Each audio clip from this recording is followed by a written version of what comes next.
Hi, everyone. It's Tessa. And Joe. From the Unveiling Paradise podcast.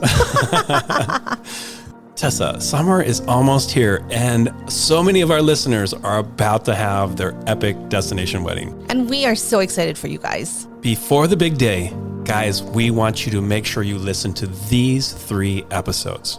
Episode 62, Deep Diving Your Wedding Ceremony. Episode 53, Questions Your Wedding Guests Will Ask. And episode 31, the final countdown to your wedding day. And if you're planning your wedding here in Hawaii, hit us up and ask us about our Unveiling Paradise podcast promo. Happy planning. Hey, jet setters. Good morning, Joe. Hey, Tessa. How are you doing? I'm good. How are you? I am so excited to talk about our topic of the day. We're talking about budget. It's a big one. It's a huge one. But before we get started, let's talk about money. We want to say thank you to everyone who has supported us on our Patreon site. So that's the way that you can help support our show. And this makes a big difference in us being able to record. So mahalo to everybody who has joined on Patreon. And if you haven't, click the link. Send us some cash. Thank you.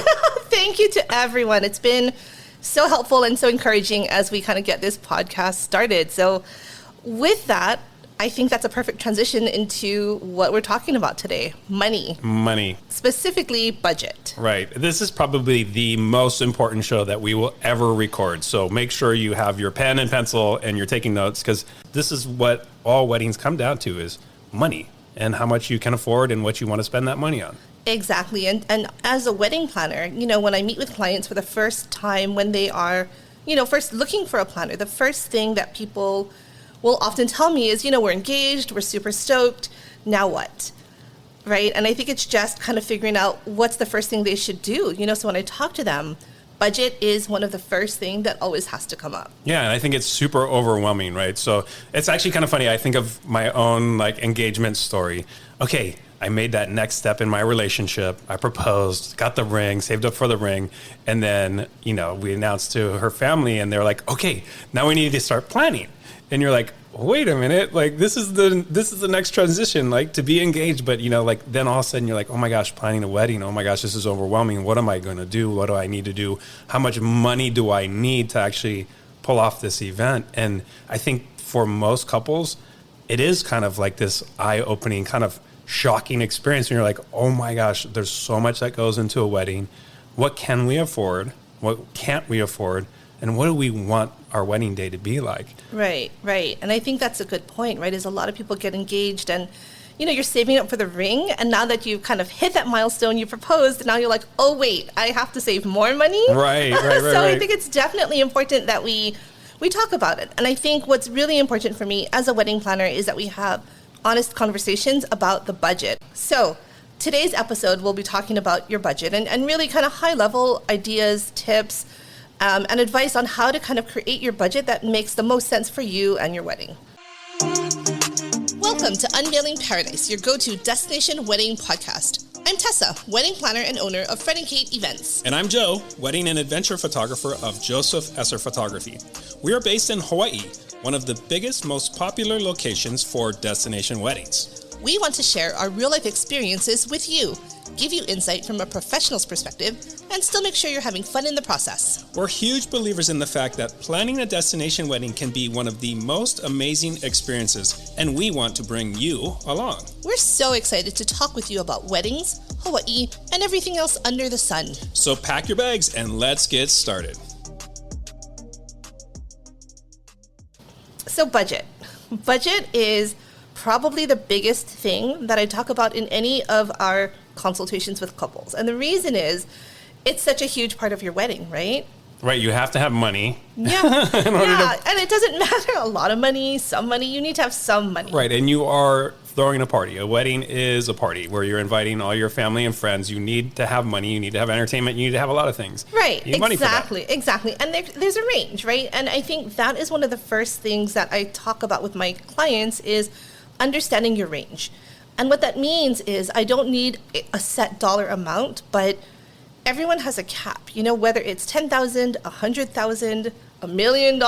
Is that an awkward conversation to have with your clients? It's always an awkward conversation to have, but it's so important, right? Is it a conversation that's like, hey, how much money do you have? Like, and that's the thing I always tell people, because what I get a lot, which is really funny, is, say they say their budget is $30,000 or whatever. They'll be like, but I have more money than that. I make a lot of money. And I'm like, it's okay. They're trying to justify it. And for me, it's understanding. A lot of times when you're planning a wedding, you're buying a house, you're planning to have kids, there's other expenses. So I'm not judging you in how much you want to spend, but truly, how much do you want to spend on this wedding? And I think that's really important. But how do you keep your clients honest, right? Where they say, I want to have this wedding and I have all this money. I don't know. Like sometimes I feel like when it comes to money, people get really weird, and guys, I think, exaggerate. And is it sometimes where it's like, how many, when you ask a guy or a girl how many people they've hooked up with, the guys over exaggerating, the girls under exaggerate, right? Is it the same thing with money? No, I don't, honestly, so what I'll tend to do when I do my consultations is we go through all of the other things, right? Like, what's their vision, and at the end is when I ask the budget. So I feel like we've already kind of established somewhat of a relationship. So I feel like in general, people are pretty honest. I don't know. I mean, I tend to think in general, people tend to lowball because they want to see what they can do with that amount of money. They're not going to throw their highest. So in that sense, guys tend to go lower. They say, we only have a little bit of money. Yeah, make it work, right? And then it's up to me to say, okay, based on your vision, this is doable or this is not. So I think in general, guys, it's opposite. I think guys tend to go lower. And the girls will be in the background saying, no, we can put in another 10, 20,000, whatever you need to make it happen. Right. So the guys are the penny pinchers, right? All right. That's crazy. Yeah. So I think it's opposite of what your story Weird is analogy saying. is, okay. Yeah, not the same. but it is something that, like, I mean, let's really just get into this one big point, right? To have a wedding, right, you want to be as honest as possible with your budget. Like, what is that number? What can you do with that number, right? And so everyone comes from different places. Some budgets are, a few $1,000s, some are a few $100,000, and you see this huge range. And I think that's the starting point to a lot of the planning, right? Exactly. And I think that's just it. And I always tell people, like, it can be a wide range, and we can always narrow once we understand your vision. But I think it's important to say, if you make $40,000 a year, you will likely not be planning a $100,000 wedding. And that's okay, or have you saved up your whole life for it? But it's just understanding realistically what is the range that we're looking for, because that will dictate everything else in the planning along the way. But then also, it's not necessarily the couple that's paying for the wedding, right? Correct. Sometimes you have parents, and sometimes you have, we have a lot of like Filipino weddings that have sponsors, right? Right. But spoiler alert, we're going to talk about that later in the episode. So let's but it is just kind of pinpointing. Yes. Where is the funding coming from? Yes. And what are we really working with in order to start that planning process? For sure. Definitely. So high level, what are some of the biggest expenses that go into a wedding budget? Like, if we were just to go through, like, what are the top 3 big expenses that you have to have in order to have a wedding? Sure. So venue is definitely not always the most expensive, but it is a big deal, right? You have to have a place to have your wedding. You need to have a place. But in terms of expenses, if you're doing it in, like, your parents' backyard, it's going to cost you nothing. If you're getting this grand hotel, it will likely cost you a lot more. But I think choosing your venue, whether it be a free backyard or an expensive hotel, does dictate the rest of your budget, right? Because what are the other things that we need? What are your must-haves? What are your nice-to-have? Obviously, venue, you have to have a place, but also food, right? Everybody has to, I think you have to have food at your wedding, right? If you're having a party, you always have food, right? Food and drink, always. Food and drink. So, would you say that's like one of the big areas where it eats up a lot of your budget? Oh, definitely. Your food and drink is a huge part. And I think what falls under food is obviously, you have your cocktail hour, dinner. If you're going to do desserts, I think that falls under food. A lot of times, too, staffing kind of falls under the food, too. Yeah. So it is a big part of your budget for sure. Anything else like that?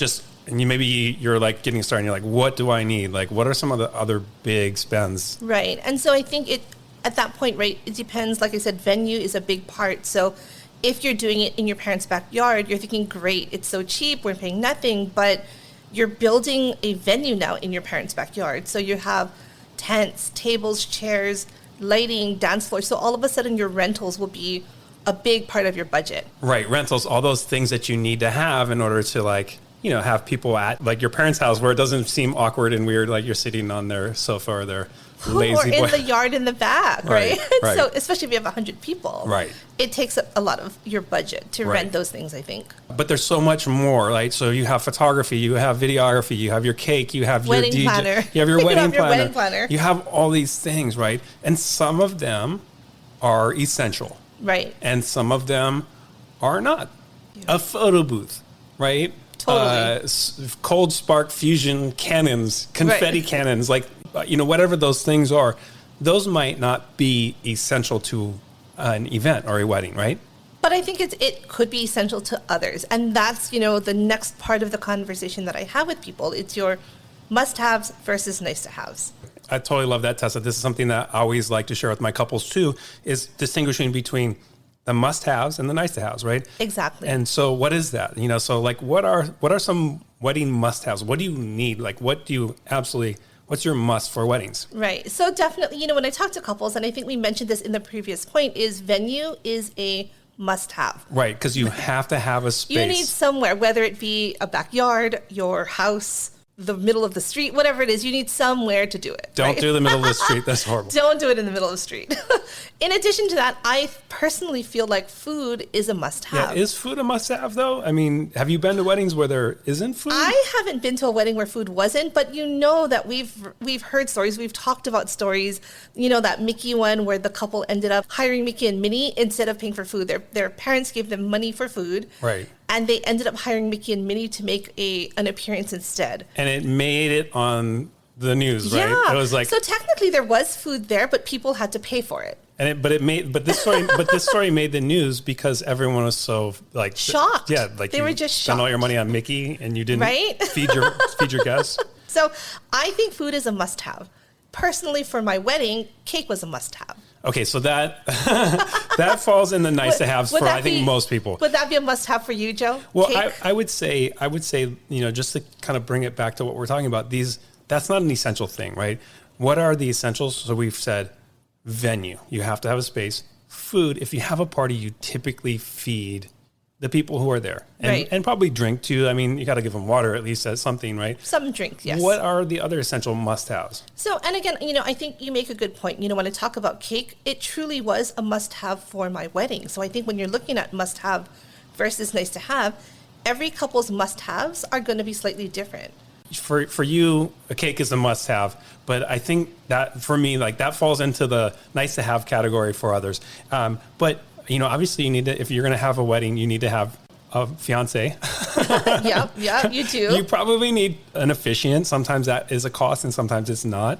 And well, it can be anyone. So it can. I mean, not anyone, but it can be a professional, or your friend or family could get ordained. But you need someone to marry you. Then does the rest fall into the nice-to-have? I mean, for in terms of that budget, for when you get to have that discretionary income where you're saying, this is what I want to spend. This is my must-haves. These are my own personal must-haves in order to have this wedding. Yeah. You're right. I do. So definitely, you have the absolute core items that you need. You need to have your fiancé. You need an officiant. You need a place to do it. Other than that, everything else falls into nice-to-haves. And that's what's really crazy about planning weddings is what might be your nice-to-have, cake. No, right? But it's my must-have. Or your must-have. Right? Yeah, so to me, cake, desserts, it's a must-have. Right. Might not even be somebody's nice-to-have. They might say, I don't even need that. And so I do weddings that don't do cake at all or dessert at all. It's or mind-blowing. Photography, right? Yeah. There's weddings where they're like, we do not want a photographer. And that's sort of shocking to me, but that's not even in the nice-to-have. Right. They would rather have this type of event that doesn't have that attention They're on them. spending their money on decor or live band or, something else that's important to them. I have a funny story. I have a friend who's like a big bougie photographer in Texas, and he was telling me about this wedding. So he had shot this wedding, and he was the big splurge. This is their must-have item was photography, and they spent like way too much money on him, right? But for the bride's sister who just got married, her big splurge must-have was a live band. And she took that, chunk of her budget and she spent it on a live band. And she didn't really care about photography. She, got a budget photographer off of Craigslist or something. No. But for her, that wasn't important. But Right. having a live band and that party, and that was like the biggest important thing.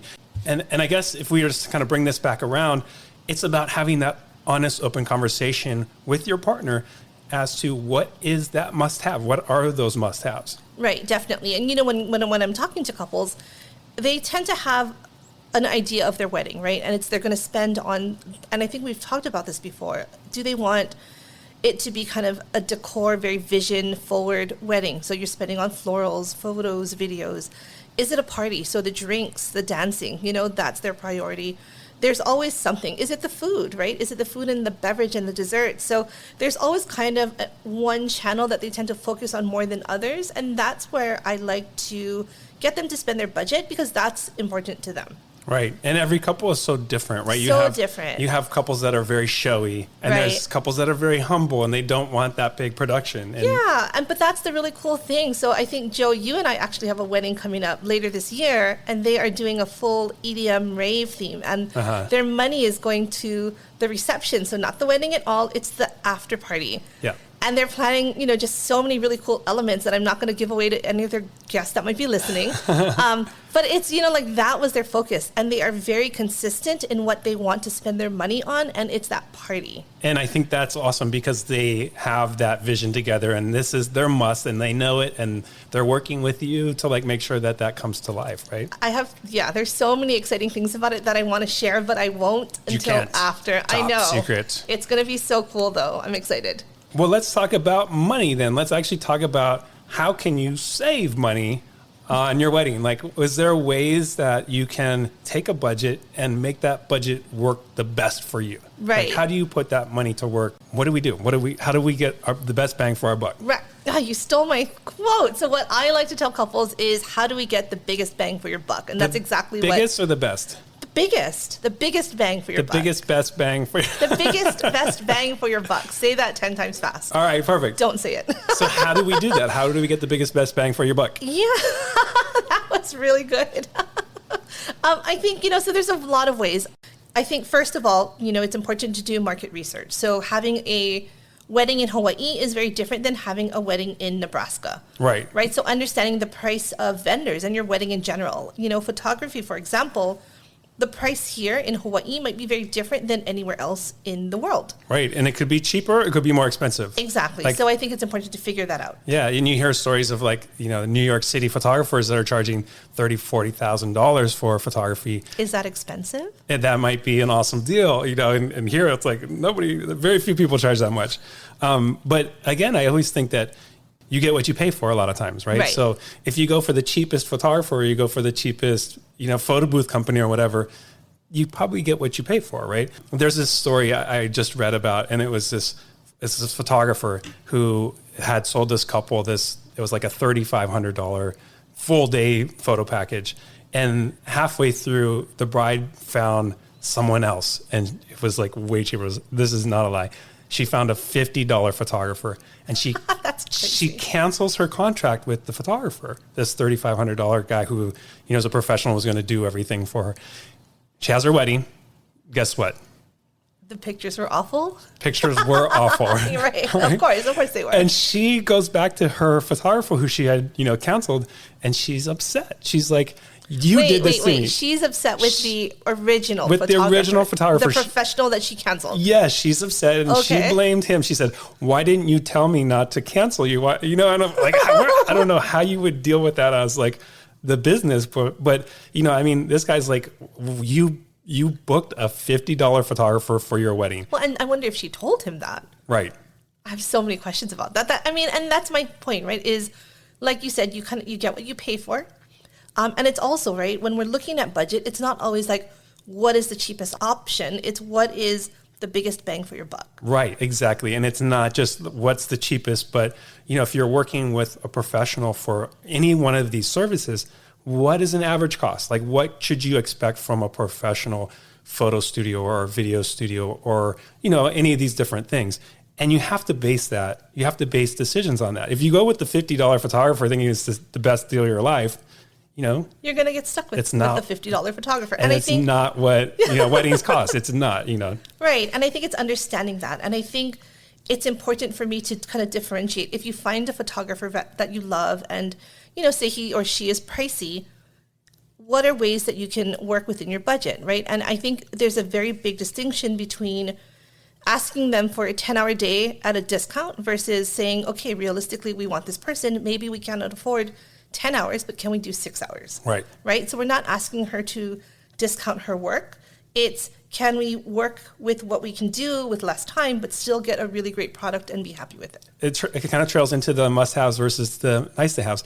Sometimes during your wedding, you can say, I have to have someone taking pictures of my ceremony and my portraits and maybe my first dance, but I don't need them to be there, at the very end of the night when people are drunk, right. Whatever. Sometimes it's a little sloppy at the end of the night. Or sometimes in the morning, couples don't need the getting ready pictures. I think I love having those.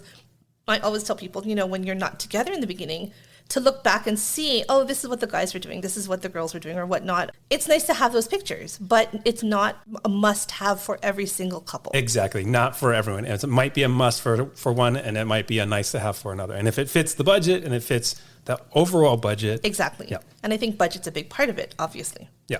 Another little pro tip that we always have is look at what bundles, right? The bundles that sounds weird, bundles. I know. The bundle is like the auto insurance commercial. You can save more if you bundle with whatever the company is. So what are you talking about when we're talking about bundling, Joe? Bundling. What are you bundling? So some companies, like for example, my company does photo video, but we also have other things. Like we have a photo booth.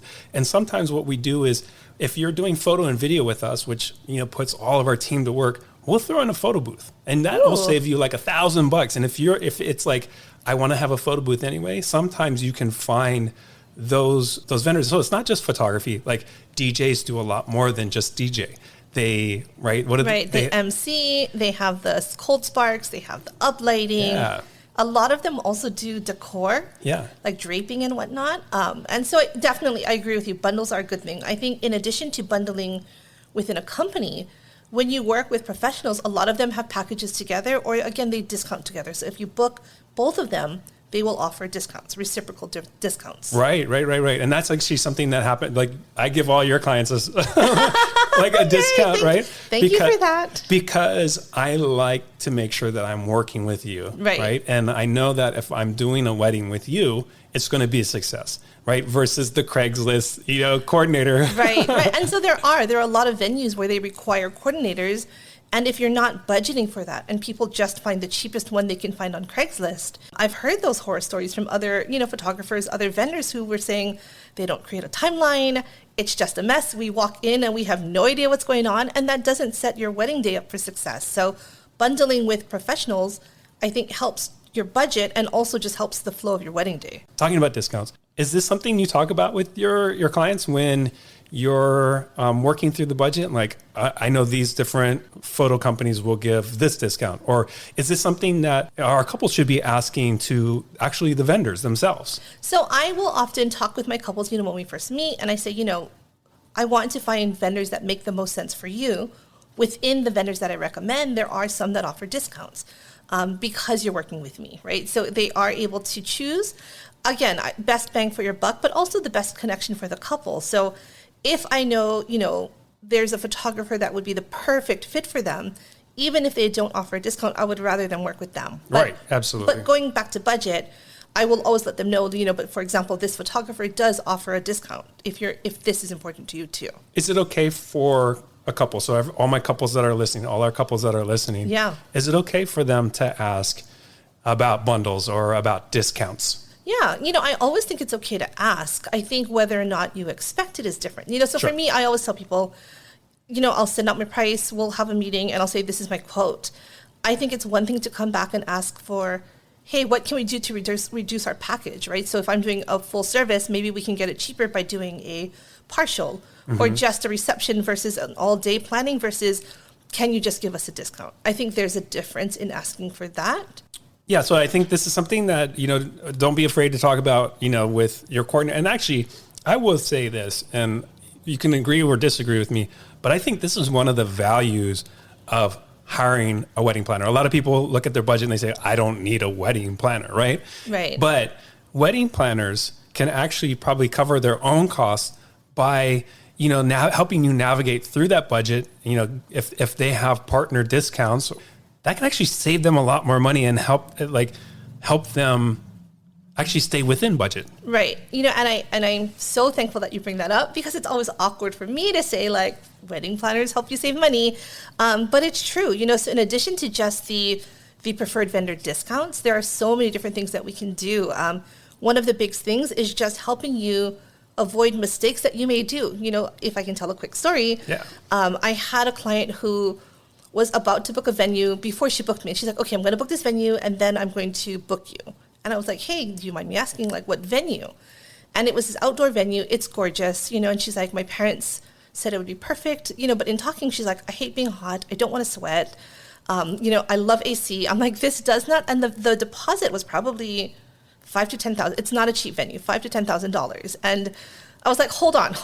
Before you book the venue, can we just have a quick conversation about why are you booking this venue? Right. And she was like, I don't know, everyone said it's beautiful. Some people have mentioned it to me. I think it was kind of the clout of this venue. But when we talked, I'm like, I just don't think you're going to be happy there.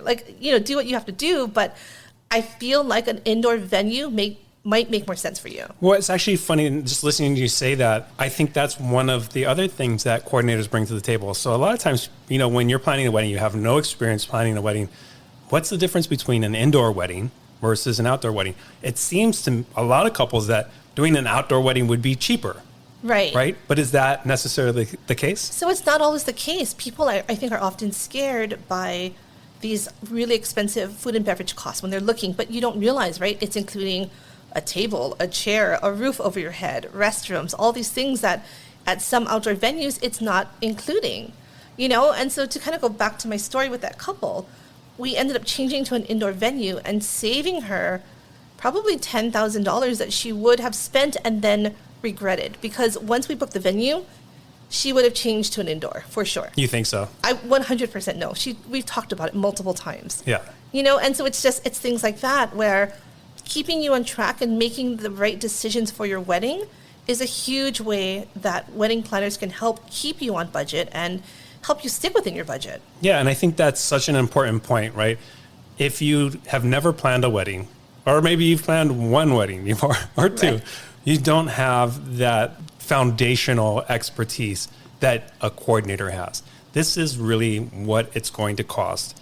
And it actually being like a realistic number versus, if you're shooting in the dark and you don't have any idea what it would cost to bring in rentals and tents and chairs and linen and all these things. Right. It might sound like it's the cheaper route, but you're going to be way over budget. And you never want to go way over budget. We don't want any of our couples to walk away from their wedding feeling like they're now in debt and regret having, what do they call that? Buyer's remorse. Buyer's remorse. Yeah, you don't want that regret. Yeah. And I think sometimes it's very easy to get caught up in everything and get excited and you start booking and then you realize, how are we spending so much money? And that's why a lot of my couples, I'm like, do not sign anything until we talk about it and we go back to your budget and figure out, where is this fitting in? Yeah. Does this make sense? It's got to be a brutal job for you you probably kill a lot of dreams.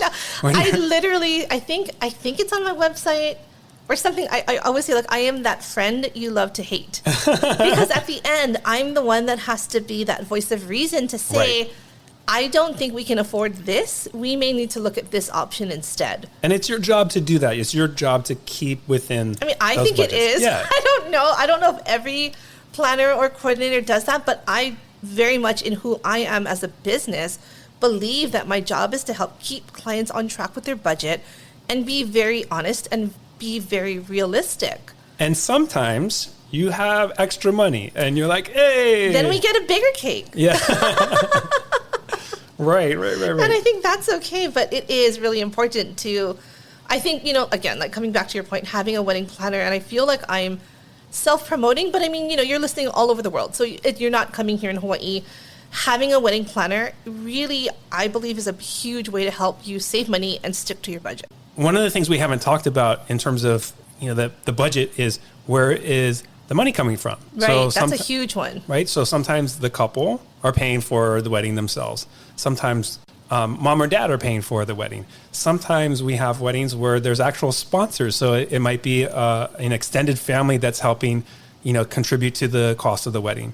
What do we want to talk about for that? Right. So I think it's really important. And knowing where your money comes from for your wedding is a big part of your budget, because you and your significant other might be saving up money. But if you know your parents are going to give you money, or you know that you have sponsors, it's important to understand, number one, where it's coming from. And this is always a really hard conversation, is how much to expect. Right. Right. And so a lot of times I'll have meetings with couples and they're like, okay, my parents are going to help. Well, is that $500 or is it $50,000? Right. So if it's your budget and you're saying this is the budget. And I've seen a huge range. There's been a huge range of how much people give. And so it is. And, when they're planning and they have these really, really big, lofty dreams for their wedding, we will have to stop. And I'm like, we need to have that conversation with your parents. You need to have that conversation. And I know it's awkward, but you can't be budgeting for a wedding that you don't have the money for, or you don't know. So if it's the budget, right, and that budget is inclusive of the couple's funds as well as family money or whoever is contributing, right, that couple has to make sure that their expectations are realistic, right? Yes. And so that's another brutal conversation to have, it's such a hard open and honest, and say, look, this is what we're trying to do. This is the cost. Here's what we're capable of contributing. Are you able to meet us with this much? Is that how the conversation usually goes? Yeah. I think that's one direction. I think what I see a lot of times is people will say, hey, parents, I know you guys mentioned that you're going to give us money. How much are you giving? Just get that actual number. Just get that number. And a lot of times parents will kind of hit back with well, what do you need? How much do you need? So I tell couples, go in with a goal. What is it's a negotiation, right? Your parents want to help you, but they don't want to throw away all this money if you're not going to need it. Yeah. And I think it's just kind of that reciprocal respect for each other and understanding. You cannot plan without any idea of where this money is coming from or how much you're going to get. Right. And money stresses the crap out of people, right? Everyone. Right. And constantly. So if you're a parent, you say, I got you. I'm going to help you with this. And there's no actual number of what that means. Parents are going to be stressed out by the process. And I think parents are looking and thinking about their weddings from, 30, 40 years ago. Right. And it's very different now. I did a wedding just recently and the dad was like, what are all of these things? Because she had upgraded chairs. She had draping on her tent. She had, the live band needed a separate tent and stage. And he's like, what are all these costs? Right. He got married in a hotel. It was, $20 a head back, So it's understanding your parents want to help, but they need to have the visual of what it looks like. Right. And if by having that open, honest conversation about money, yes, right, you can avoid a lot of those stresses and probably a lot of the buyer's remorse that happens, right? Yes, for sure. And that's such a big deal, just having that conversation. So, parents are obviously one way that people will get additional funding. Sponsors are another. And so sponsors can be basically anyone else that aren't your parents that are contributing. So a lot of times I know in Filipino weddings that we do, they have sponsors, and the sponsors could be, aunties or uncles that are contributing a certain amount or contributing for a certain thing. So they will pay for photography, or they will pay for the alcohol, or something very specific. They also ask the parents' bosses or someone to help sponsor. Yeah, I think that is such a cool thing when the extended family gets involved, and they're crowdfunding. Weddings are so expensive.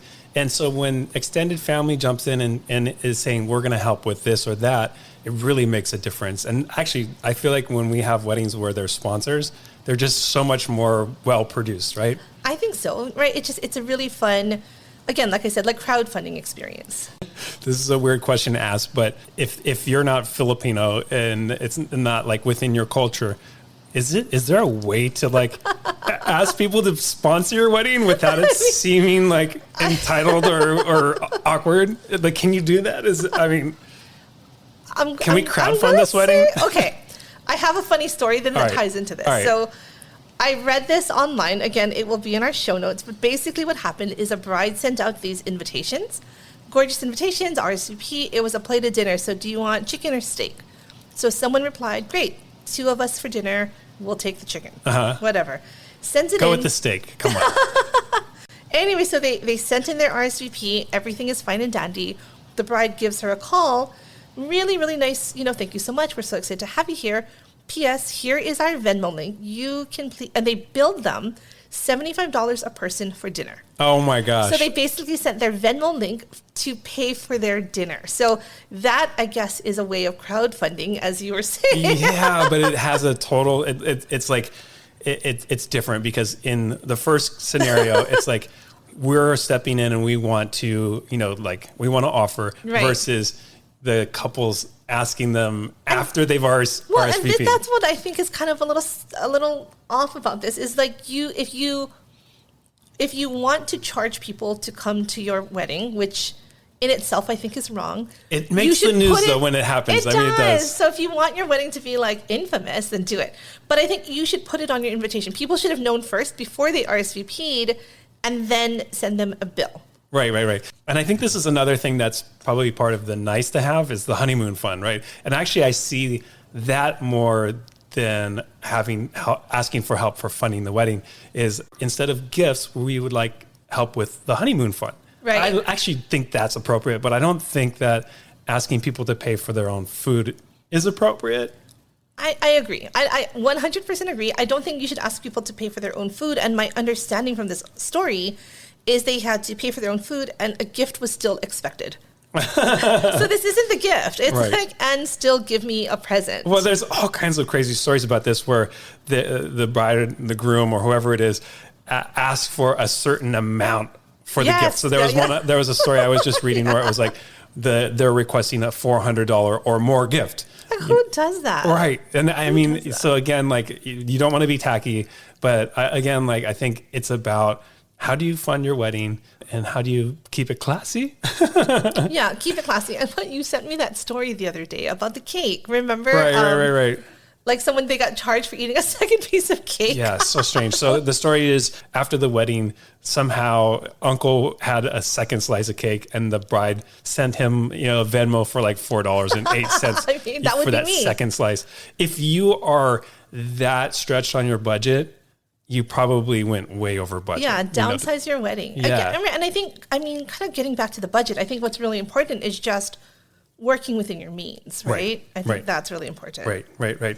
We always want to stay within our means. So if you are on a shoestring budget, right, maybe elope, right? If and I think totally, yeah, you should. 100%. I agree with you. Instead of like trying to take $500 and have this amazing wedding, like you're just not going to. I mean, like we see stories where there's this story about this. She was basically a model and she spent $500 on her wedding, like her entire wedding. Yeah, on her entire wedding. But like the behind the scenes story is like most people gave her free stuff. Right. If you actually quantify what that actually is. It wasn't a $500 wedding. And she's a model. Like a photographer would be like, oh, I'll take this just for my portfolio, whatever. And she was gorgeous. Right. But a lot of times we see the opposite of that. And, so there's these DIY weddings where everyone is just, it's so stretched and they're trying to make everything come to life, but it fails, right? So there was another story I was reading about this bride who was upset because she had bought her wedding dress at Salvation Army and she was like reading these threads about the $500 model bride who has this epic wedding or whatever. She buys her wedding dress at Salvation Army for $30 or whatever. And like, she's upset because her mother-in-law dresses way nicer than she is at her wedding. And and if you are that stretched, maybe it would be better to take whatever funds you had, buy that beautiful wedding gown, hire a photographer and do an amazing adventure elopement or something like that. Right. Instead of having, like such a budgeted wedding that it's not what you want. It's not. Right. Or you have to own it. I think that's the thing. If you know that you're going to do a Salvation Army dress, own it. You cannot control other people. You can't control that people are maybe wearing something not from Salvation Army, but you have to own it as this is what I did to have this wedding, right? Like we splurged here, we took a little less here, and own it. And I think there's nothing wrong with that as long as you are okay with that, right? Yeah, and then you just own that dress and rock it and do your thing. And that's the other thing too is like you don't have to have the 200 person per plate dinner, right? No, absolutely not. I've been to weddings where it's just so casual and like it's all like Costco pizza, which is fine. That's what I was going to say. So one of my best friends just got married on the Big Island. Yeah. We were looking at planning her wedding. It was going to be about 150 people. Her fiance, husband now, was just shocked at how expensive everything is. He was on the flight with going, between islands, and he was like, I talked to this guy. He got married, $10,000 for 200 people. And we were like, okay, how did he do it? Like, what did he do? He got Costco pizzas for dinner for everyone. And my friend, and they had this huge ranch in the backyard. They do a lot of parties there, so they had all the tables and chairs. They had everything they needed. Yeah. And so that is not typical, right? So it's just understanding, like, you're starting already with certain means.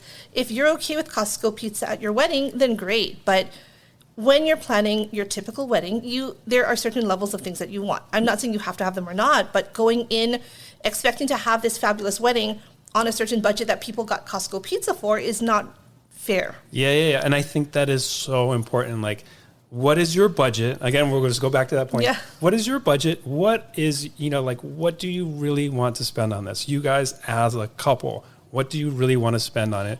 Because, it's a huge investment. Right. And if you want to spend 10,000 or 5,000 or 500, it's really important because you just don't want to walk away from your wedding being over budget. Right. And you don't want to walk away from your wedding where you're having buyer's remorse. Right. And you're and starting out your marriage stressed out about money. That's Right. the worst thing you want to do is be stressed out about money the second you actually walk away the next morning. Right. No, definitely. And I think that's why this episode is so important, to just kind of hit the things to think about as you start creating your budget.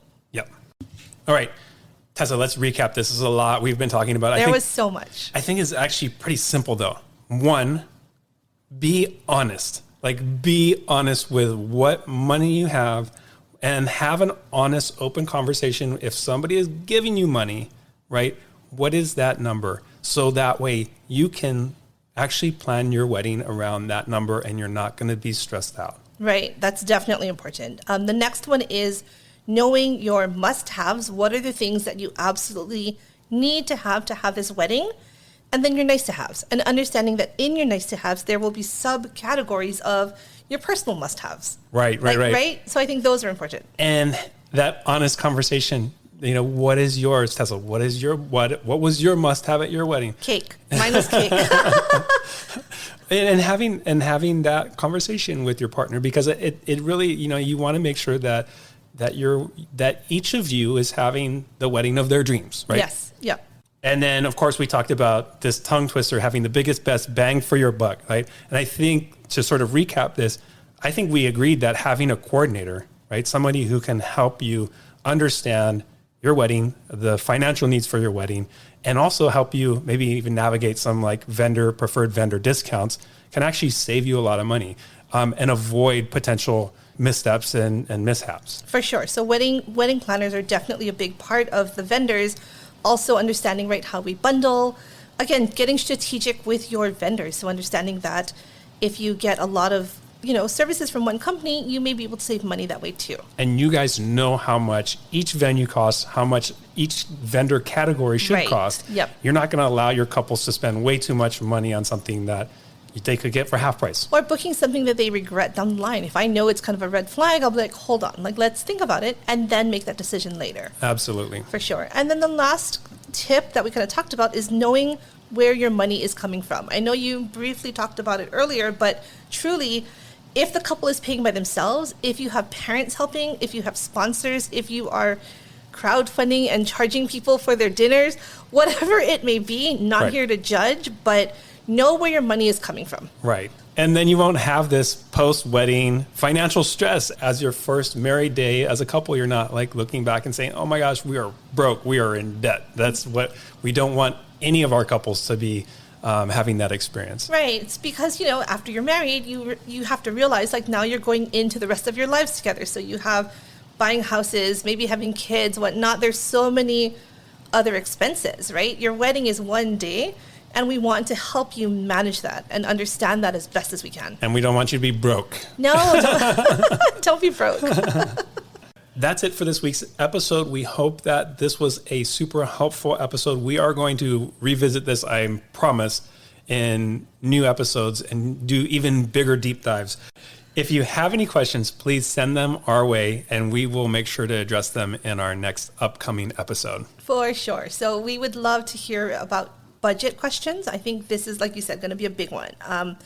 Speaking of budget, thanks again. We just wanted to give a shout out to all of our subscribers on Patreon. Yay! We're so thankful for all of you. I think it's a big part of allowing us to grow and build our podcast. So thank you so much again. If you guys want to join, it's patreon.com, Unveiling Paradise. Be our sponsors. Please, please help us with our budget.